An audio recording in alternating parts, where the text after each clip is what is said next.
Hello there, Tom here from the Run Testers, just about to head out to do a first run test of the Hoka Rincon 3. So, I'm going to head out, let's see what I think in a bit.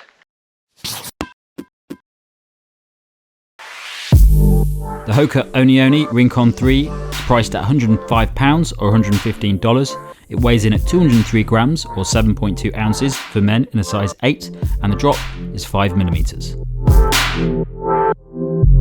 The Rincon 3 is a shoe that's designed to offer a generous level of EVA midsole cushioning while still being surprisingly lightweight. The latest version has a new vented mesh upper that shaves additional weight off the previous Rincon 2, as well as a thinner tongue structure. Those features include an early stage metal rocker to aid running efficiency and acceleration, high abrasion rubber zones on the outsole to protect the EVA foam, and an accentuated heel pull tab.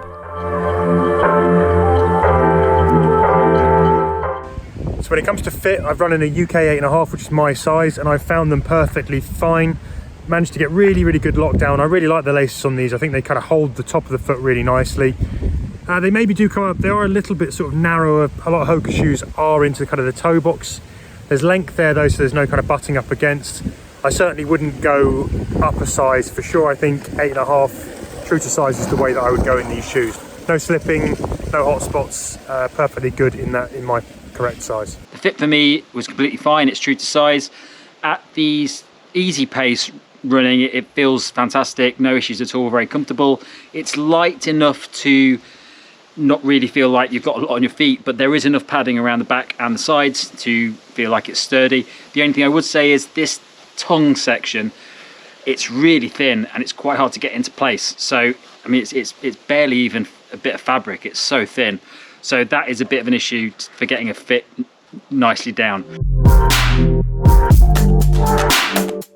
So I never got a chance to run in the Rincon 2, but I did run a lot in the Rincon 1. I used that quite a bit around 2 years ago, and I used it for sort of faster paced training runs. I used it for more sort of enjoyable slow daily training miles, and I also used it for a few races as well. And it was just a fantastic shoe. It was very lightweight, still got quite a lot of cushioning, but so it's quite bouncy. It's a really enjoyable shoe to run in, and the best part of it is that the Hoka Rincon 1 came in at around £100. The Rincon 3 comes in at around £105, which is a fantastic price for a shoe that is hopefully going to be really versatile like the Hoka Rincon 1 was. So I'm going to go head out now and do a 10k. I'm going to do 5k at sort of daily training pace just to see how it feels at those slower, more comfortable miles, and then the next half I'm going to do a little bit more sort of interval training. I'll just pick up the pace of it and see how it feels at a faster speed. So here we go, I'm going to head off and start running, so I'll be back in a bit.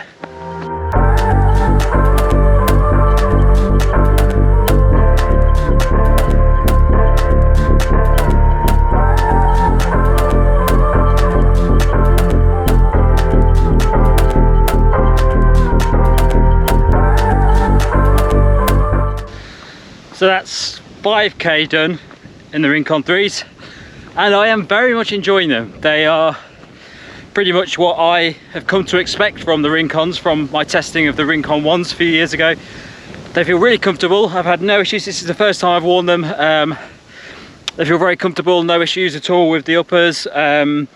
The foam feels really light and bouncy, exactly the same as the original Rincon, and yeah, they just feel really enjoyable, a sort of daily and plodding pace really. I've been running at 440 minute kilometers, which for me is quite comfortable. It's what I tend to do most days over multiple distances, and it's really holding up quite nicely. Nothing really else to say about them at the moment. I'm going to try and up the pace a bit now and do a few more intervals, see how they respond at a bit of a faster pace, and yeah, let's see what I think. So I'm just off my first run in the Hoka Rincon 3. I was a big fan of the Rincon 1 and the Rincon 2. These were shoes that I kind of really enjoyed just as kind of cruisers basically. I felt like they handled kind of tarmac and sort of soft trails really well, which is something that I do a lot of, that kind of crossover stuff. And the Rincon 3, I feel like they fit that mold as well. These are a really, really nice shoe to run in. I did kind of 10K, a fairly easy pace for me.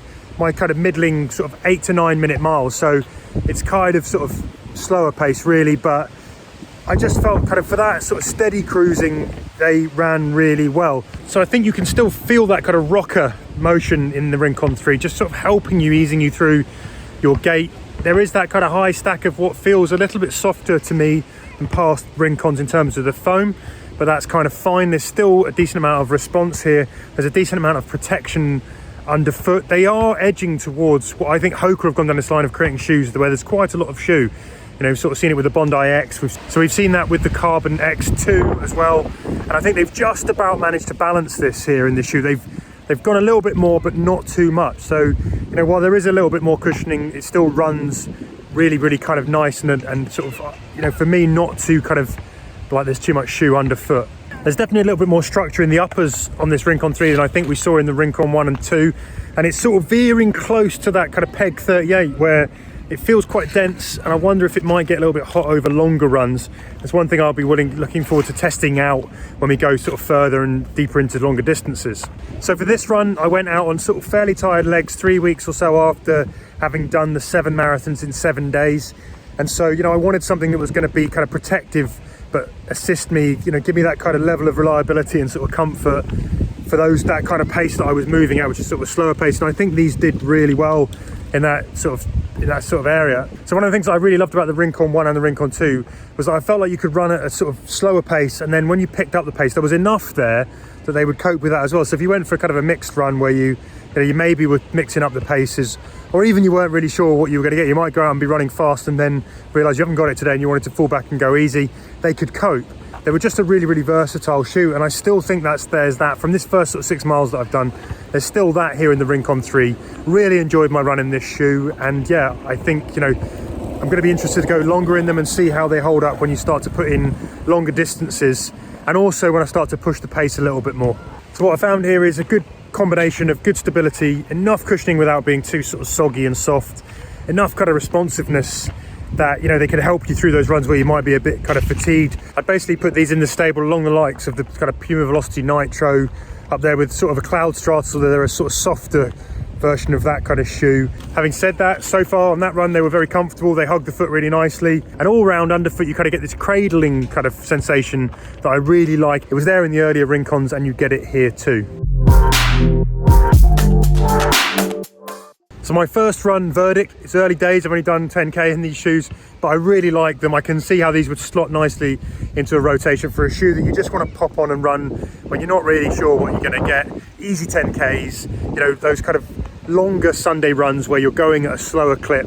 Any of your kind of low heart rate running, I think these kind of shoes are going to work really well, really nicely. But they also seem to me to have a bit of versatility where if you want to pop it up a bit, that's there too. Really interested to go and try them out further, do some more distance, but thumbs up really from that first run. Really enjoyed running in these. I think they're a good solid run.